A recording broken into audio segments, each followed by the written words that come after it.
Hey, friends, I'm your host, Dr. Elizabeth Ssemanda, the intuitive psychiatrist. Today, we are exploring a subject that's near and dear to my heart, looking into plants, herbs. Um, they are amazing in many different ways, and often there's so much knowledge within them.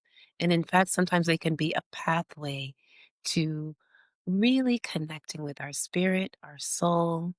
Our next guest, he is a pioneer in holistic medicine, one of the very few Westerners to be licensed in Chinese medicine. But not only that, he has studied both Ayurvedic and Tibetan medicine and is heavily invested in helping communities cultivate herbs sustainably.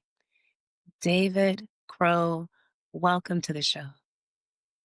Thank you, Dr. Elizabeth. So nice that you would invite me. Well, I mean, okay, y'all don't know this. I got COVID. And he has a year-long course with the Shift Network. And so if you're interested in learning about herbs, then you should definitely take the course. It was fantastic, great course, highly recommend. But I got COVID and ended up having a consultation with him. And I'm a physician. And so I know people in medicine, but just having really weird symptoms, but went to him and he gave me this great regimen, so thoughtful.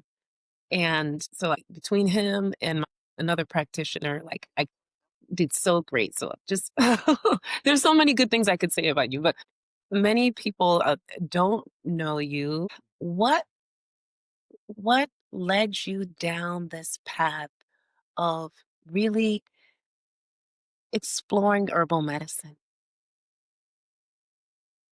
Well, I don't really know how it all started, but I always had an interest in other cultures ever since I was a kid. Maybe that had to do with the fact that my father took the family to live in Greece when I was a child, and he was very interested in Greek mythology. And so I became very interested early on because some of my childhood memories were like in the Greek temples and the Oracle of Delphi ruins and places like that. So I had kind of an unusual upbringing, being from Southern California, as I actually had contact with, ancient cultures.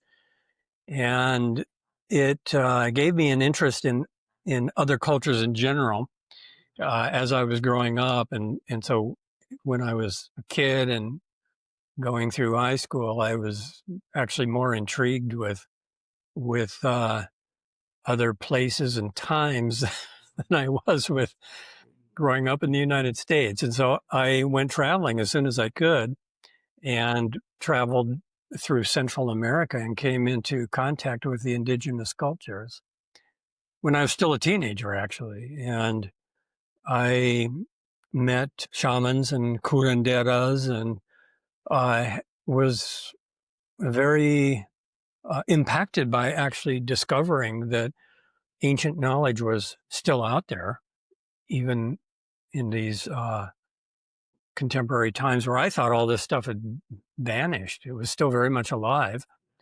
So that was the first step. Was I actually came in contact with the indigenous medicines of Central America, and from that, I became very interested in studying natural medicine. And this was before any natural medicine was available. This was a long time ago. There was no herbal medicine really available anywhere. I mean, there wasn't, there weren't even computers. There wasn't even the internet. And so I was very interested in other cultures, and I heard about the first acupuncture college of Chinese medicine that was opening up in 1980 in San Francisco. And I jumped on that opportunity. I had been studying about Taoism and meditation and alchemy, but I didn't have any actual contact. So when that first College of Chinese Medicine opened in San Francisco, I I went and I graduated a few years later, and I was in the first wave of Westerners who became licensed in Chinese medicine and practitioner of acupuncture and herbal medicine from 1984 on. And so it's been 40 years now that I've been doing that. But of course, it's evolved in many different forms. I had clinical practices in different places for years and years, decades. And I also came in contact with the Tibetan Buddhist community in San Francisco while I was going to school and got very interested in Tibetan medicine because Chinese medicine was not really very substantial then. It was really superficial Chinese medicine. And I was really interested in the culture and the plants and spiritual traditions and so forth. And so I ended up moving after several years of practicing Chinese medicine in San Francisco. Mm. I closed my clinic and I moved to Kathmandu. I went and I met my teachers there. Wow. So I studied Tibetan medicine with an old Tibetan doctor. And then I met a step at a time different Ayurvedic doctors and traveled extensively. So I spent several years in Nepal and India and actually studied Ayurvedic and Tibetan medicine in a very classical kind of way, which was working in the clinics with the doctors. And in Kathmandu, I worked with the monks who, we harvested herbs and chopped them up and made pills and worked with the Ayurvedic doctors doing these different preparations and worked with them seeing their clients and patients and so forth. And so I was integrating this a step at a time back into my clinical practice in Southern California during that time. And so that's kind of the big picture. And along the way, there was also a lot of other things you did mention, like the sustainable production of the herbs and school gardens and all these things kind of came out of all of that because my education was also sociological and it was also environmental and botanical because plant-based medicine is part of all of these cultures, and plant-based medicine is also woven very intimately with spiritual practices. And so that's kind of what I took out of it a step at a time. And I learned that, okay, these doctors are losing the medicines, the plants that they make their medicines from. And so I became very interested in sustainability, and that became a whole different career. I worked with people all over the world setting up these sustainable cultivation projects and distilleries of essential oils, and kind of moved into the agricultural side for many years also. Hmm. And now my focus is really on my clinical practice, which is telemedicine, Hmm. consultations, and that's where we met, and online teaching, which is where we met also. And thank you for being in that year-long program. That was substantial. Yeah. And that's kind of bringing everything up to date. My deeper interest now, what I'm teaching now, is very much about the medical levels of how these herbs can be used for really contemporary problems, detoxification of microplastics and things like that, really contemporary issues. But also, the health challenges that I see in my practice are quite serious and diverse. There's cancer patients, there's people with long COVID, there's all kinds of metabolic issues, of course, and mental health issues, of course, as you know. And I'm focusing very much on integrating herbal medicine back into meditation practice because they complement each other very, very well. So that's the big picture of what I've been up to for all this time. Thank you for asking. No, yeah, it's I mean, it's a lot. It's substantial, and I mean, we could go down many different routes, but I'd like to really touch on the last point that you made. You are integrating herbs with meditation. Tell me a little bit about that, about the the various benefits you see as far as integrating those two things together. Right. Well, this is a huge subject. And it's something that's universal. It's not just Chinese medicine, Ayurvedic medicine. Actually, herbs have always been used with spiritual practice everywhere in the world, every tradition, shamanism in South America, shamanism in Asia, everywhere, North American, Central American, everywhere. Plants have been used. They have been used with respect. Mm. And there have always been uh, spiritual practices done with every step of the relationship. Prayers, gratitude, reverence when people harvest the plants, and then prayers and mantras and visualizations and songs and ceremonies when people make medicines, and then more songs and prayers and mantras and visualizations and invocations when people use the medicines. Yeah. And so it's always been like that everywhere. You can see that going back thousands of years in every culture. And I learned that in my first exposure, actually, to the indigenous traditions in Central America, and then came across it in a very substantial way in my studies in Kathmandu in Tibetan medicine, because in Tibetan medicine is basically Tibetan Buddhist medicine. Tibetan medicine is a branch of Tibetan Buddhism, really, or Tibetan Buddhism uses Tibetan medicine. And so we see the same thing in yoga and Ayurveda, linked to the Vedas.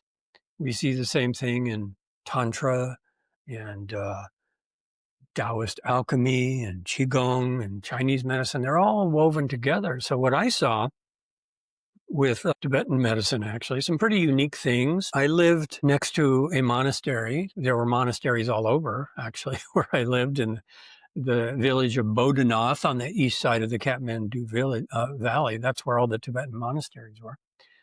So I witnessed a lot of ceremonies taking place and attended a lot of teachings and retreats in these monasteries. And one really good example of the integration of spirituality and medicine in the Tibetan Buddhist tradition Mm. is what's called a Drup Chen, which is a 7-day ceremony. And in that ceremony, they make a medicine. And the medicine is called Dutsi, which is a kind of nectar medicine. And so it's an old formula. And they bring all these herbs and they mix them all together, and then they put them in this big pot and bless it. Okay. But the blessing goes on for 7 days. Wow. And it's a remarkable thing, because if you walk into the meditation hall and you sit down, you can visualize this, that you are in this Tibetan style meditation hall, high ceilings and columns and incense and all this. And then at the far end of the hall, there is a very large Thangka Tibetan painting of Buddha, and it may be a specific Buddha, but that Buddha is overlooking this big bowl of medicine. And then going down the length of the hall on either side, there are these parallel meditation tables, and all the monks and nuns are all assembled in these long parallel rows going down. There may be hundreds of people present, and all of the meditators that are sitting in these rows have a thread connected to their heart. And this is really curious, because this thread, all these hundreds of threads go from these hundreds of meditators' hearts up to the heart of the Buddha on the wall. Okay. And so they're reciting mantra like all day long. And the idea is that the vibration of the mantra is going from the heart center through this thread, this network of threads, up to the Buddha. And then all of this is blessing this bowl of medicine. Okay.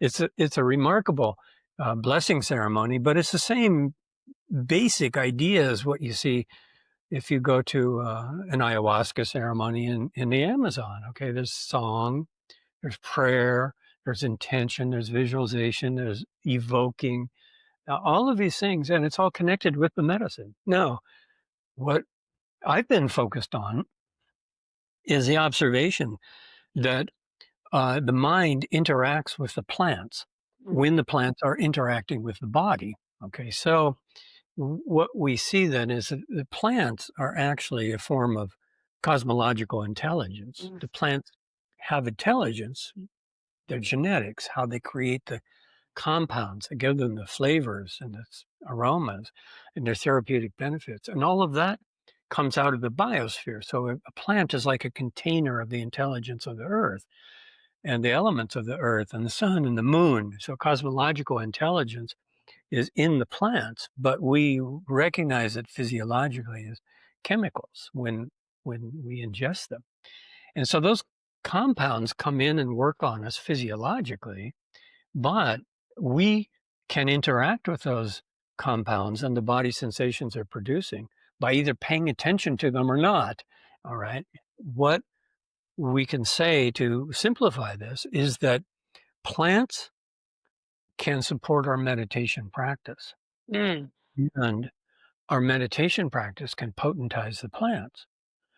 Now, this works in a couple very simple but very mysterious and profound ways. So, first of all, plant medicine has always been used to support spiritual practice. And we say, well, how is that? Well, first of all, longevity. And this is a very big part of Ayurveda, for example, Mhm. or Chinese alchemy. Everybody wants to live to 100 years old. Well, why? So that traditionally the purpose of longevity was so that you could do spiritual practice long enough to get enlightened. Yes. And so the herbs were always used as elixirs and nectars and rejuvenative tonics to live a long life. But there was also these applications of the herbs for supporting cognitive functions and relaxing the nervous system and keeping the immune system strong with the purpose specifically of helping meditation. Mm. Okay, so herbs have always been used to support meditation practice. And this can be as simple as just drinking chamomile tea before you sit down to meditate. You know, it helps you relax. You can meditate more effectively. Stress reduction. And so the two areas where we see that the herbs really enhance meditation is strengthening the nervous system and relaxing the nervous Mm. system, basically. And so there are many things that are famous for supporting meditation, like the reishi mushroom was famous in Mm. China. And we know now that basically it supports brain function, but it also induces deep meditation if you use it with meditation. So we have how the herbs support meditation, first in a general sense of good health and longevity, but also a very specific branch of medicine devoted to how to use herbs to deepen and focus meditative practices. Mm. So herbs have always been used to support meditation, but here's the really intriguing part is that meditation potentizes the herbs. How does meditation potentize the herbs? Well, herbs produce body sensations, okay? And if we drink a cup of chamomile tea and we're running around sitting in traffic, it's not going to do much.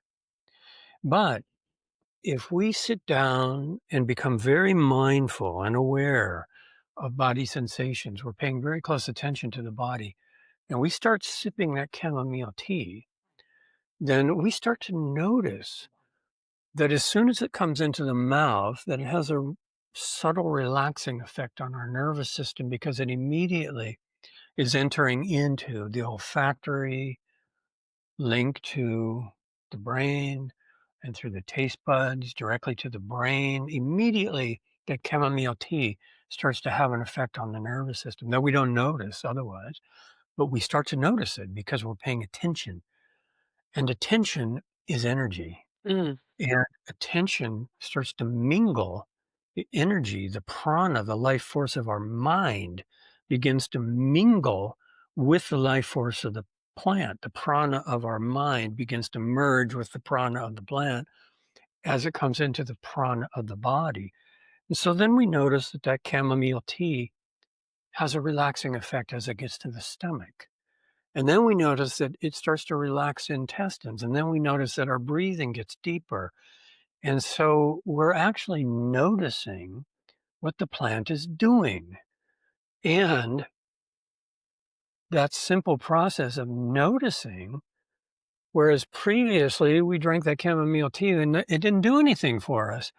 But if we are meeting that plant, being present with that plant, paying attention to that plant and observing what it is doing inside of us, then it creates this vast awareness of all of these physiological reactions that are happening.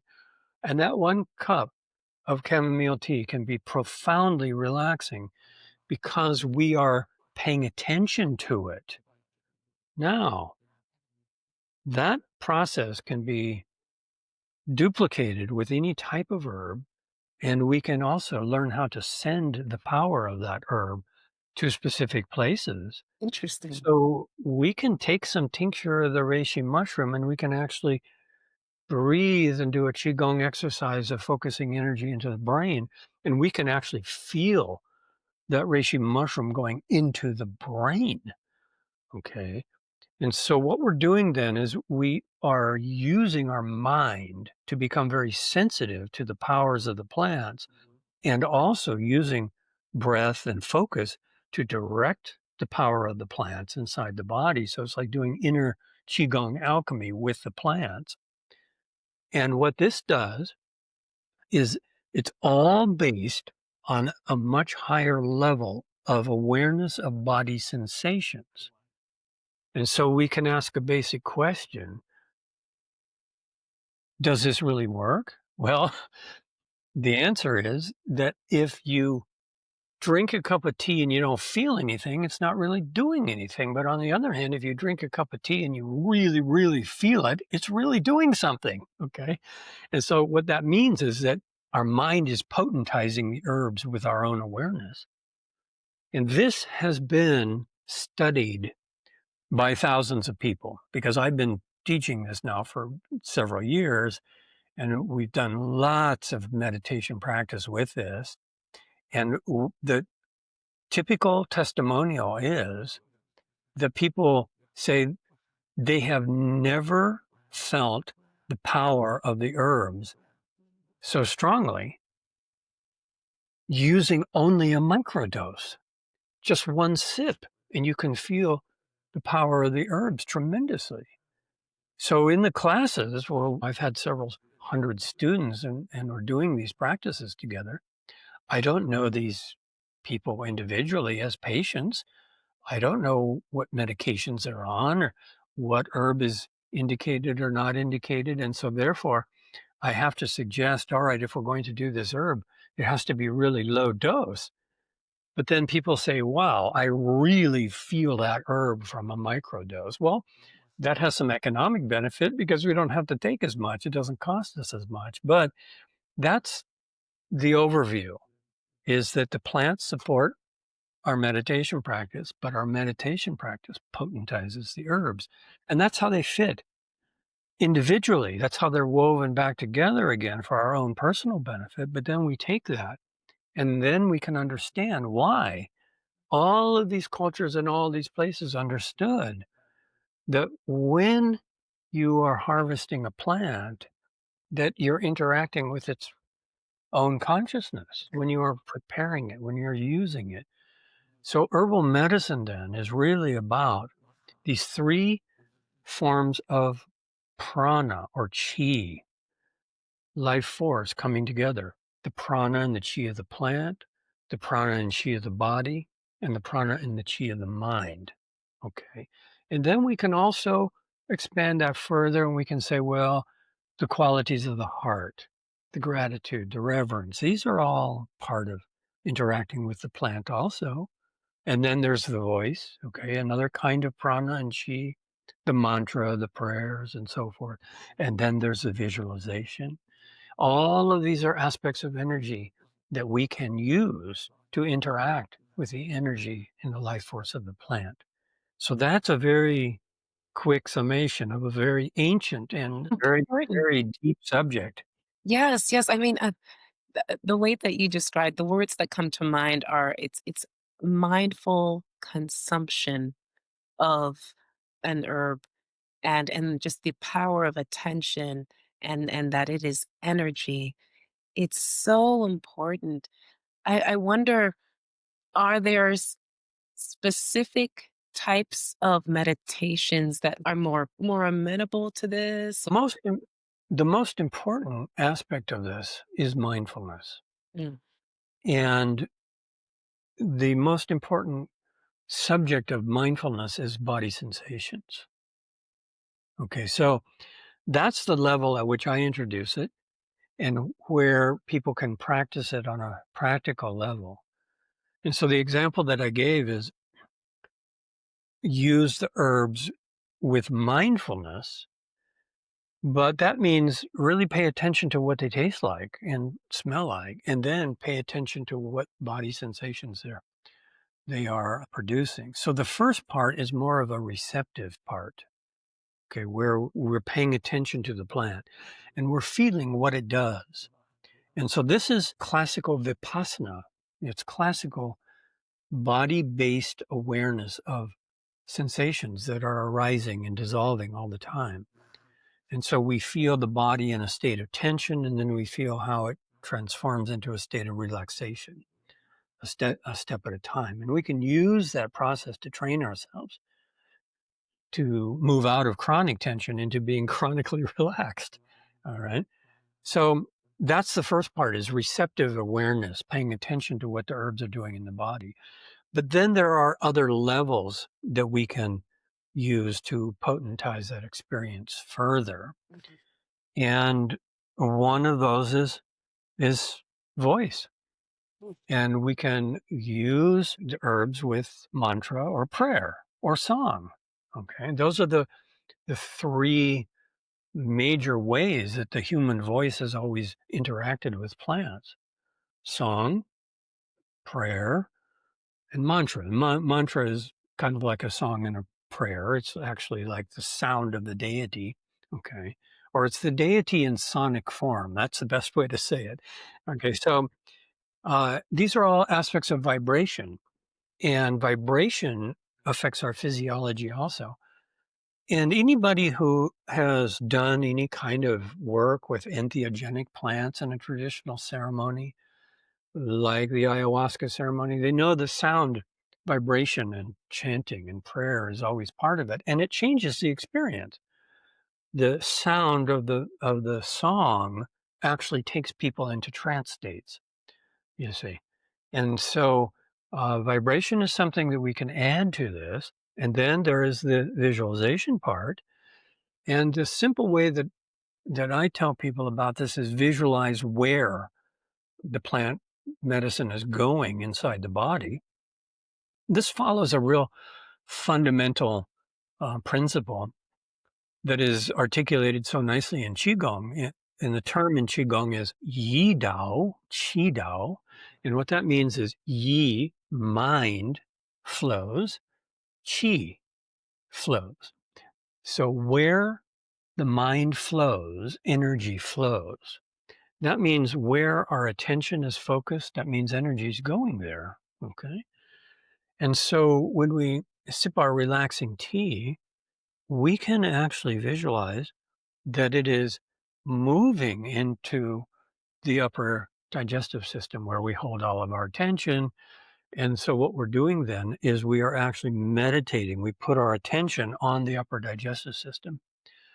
And by putting our attention on the upper digestive system and following the sensations of the tea going into the stomach, we're sending energy to the stomach. It's like internal qigong, or the example I gave of we visualize the reishi mushroom going to the brain. So we can visualize specific parts of the body, and that sends energy there. And that's kind of like biofeedback. yeah, If you focus on a specific part of the body, you can feel it change. You can learn how to relax a migraine headache, turn yes. it off by focusing on that part of the body, you see. So there's the attention. Where we put the attention's another part of all of this. All right. So visualization, the flow of energy, and then, of course, the breathing. And we can incorporate breathing, which is also part of our breath and mantra. But the more deeply we breathe, the more open the body becomes and receptive to the influences of the medicines.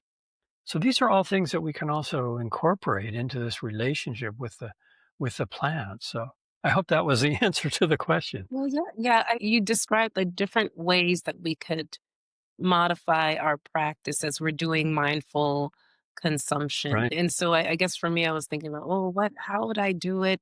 What meditations would I do? But you were very specific as far as like the different attributes you can change. So that was really helpful.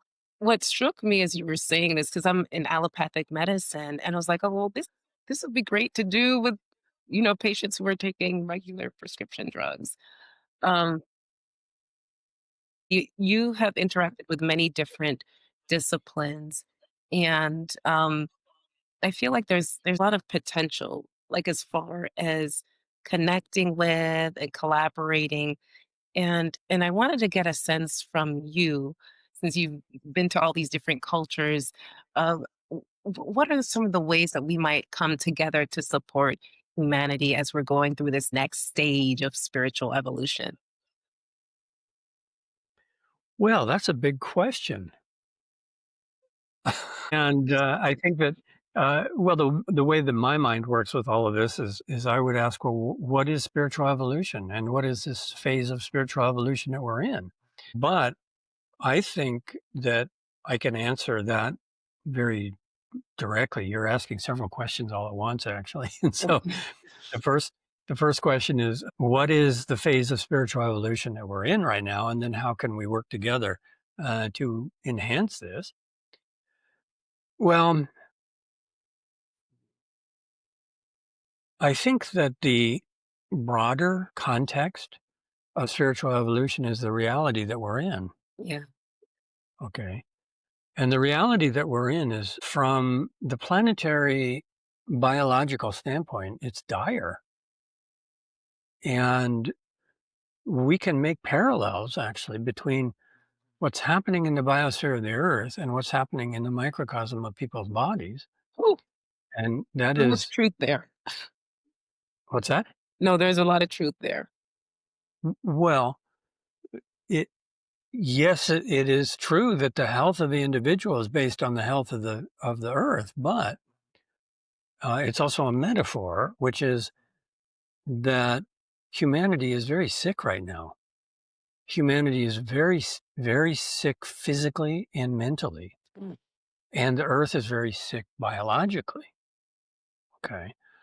And the parallel then, in terms of spiritual evolution, the question that arises is, what is the spiritual potential in illness? What is the spiritual potential in a critical diagnosis or even a terminal diagnosis? And so humanity may be getting a terminal diagnosis. I mean, the word extinction is floating around now yikes. in scientific circles, and it's not a unrealistic possibility. If the earth can't maintain its biological balance, then humans aren't going to be here. And so therefore, it's kind of like a collective diagnosis that we are facing. And then we move it back to the individual and we say, well, what happens when an individual gets a serious diagnosis or a terminal diagnosis? It becomes a time of great potential for spiritual awakening. Okay. And it's very well known now, lots of studies confirming this, and psychological, sociological studies, that if people use a critical or terminal diagnosis or illness as an opportunity for spiritual growth, then several really positive things happen. One is it enhances the immune system. And another is that it transforms what is otherwise meaningless suffering into a path of spiritual growth. And the suffering then has a new context. And so I have heard, I'm sure you've heard this many times, people say, well, cancer was my greatest teacher, you see. And so I think that if we're talking about a spiritual evolution, we have to put it in the context of the reality that we are facing biologically, collectively as humanity. And it's the same kind of thing that we have an opportunity to transform this into a meaningful process of spiritual growth. And then that raises the question, well, what are all of these forms of meaning? And I think that the simplest way to describe that is that it gets our priorities straight real fast. And our priorities tend to become more human. In other words, we tend to value our time more and spend less time with meaningless things that don't matter anymore, and enjoy quality relationships and be with our loved ones and say the things we need to say before we're gone. And all of these kinds of things are deeply spiritual parts of being a human that happen in every individual life that I think we're now going to start to experience collectively as well. And so the collective situation has the possibility then that we may have a kind of epiphany, a collective epiphany, that all this stuff that we're doing is really off track. And it's really off track because the foundation biologically that gives us life is crumbling. Yeah. And therefore, we all need to work together. And that concept that you just presented, how do we work together? Okay. That's a human concept. Okay. That's part of being human is cooperation Mm. and communication. And we can see that society is breaking down in so many ways because it's become so divisive, and civility is becoming less frequent. And all of these things are really hurting society and hurting individuals. And that's one direction things could go, is breaking down further. And that leads to more and more chaos and inability to solve the problems. Whereas to address the collective problems that we have biologically, it will require cooperation and communication. And therefore, the spiritual potential that I think we have right now, the spiritual evolution that I think is possible, is that everything that causes divisiveness will have to be obsolete. Mm. That everything that people are fighting about that is not based on biological unity will become obsolete. Okay, because in the case of global climate change, nations don't matter. It's global. Okay. And when it comes to climate catastrophe, boundaries of nations don't matter. It's global. And I think that's the big lesson that the earth is showing us right now, is that all of these ideas about race and religion and gender and all of the ethnic divisions and all of these things that are very much part of human history going back a long ways. We've been fighting about these things for a long time. Suddenly, we are being faced with powers that are greater than we are. And those powers are hurricanes and fires and microbes. Okay.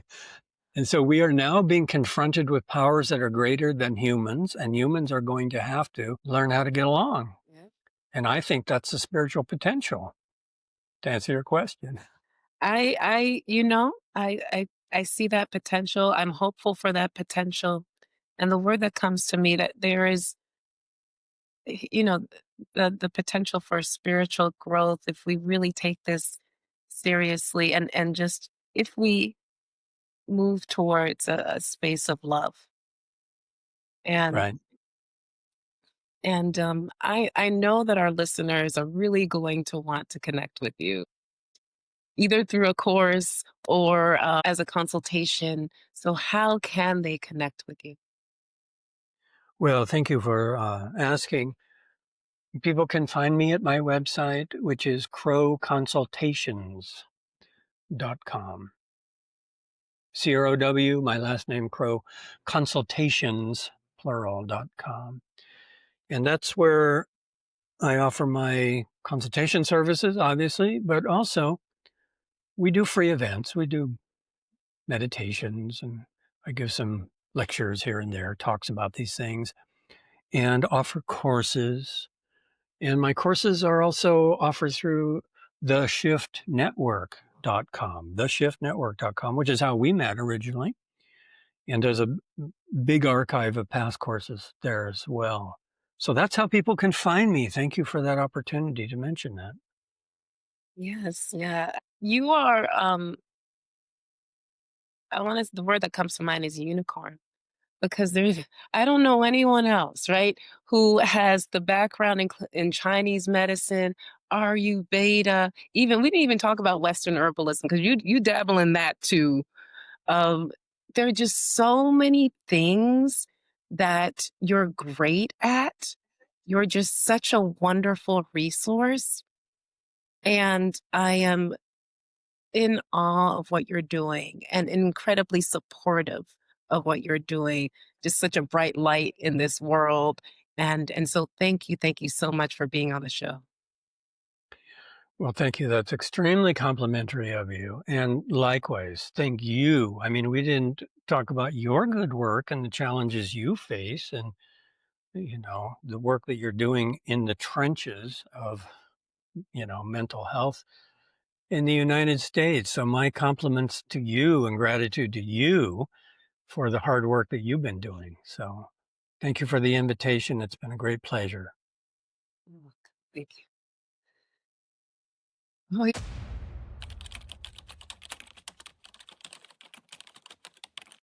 if you haven't heard it yet today, I appreciate you. The soul in me honors the soul in you. If you'd like to see more episodes like this, please subscribe or click here. And friends, if this spoke to you, leave a comment below. We would love to hear from you.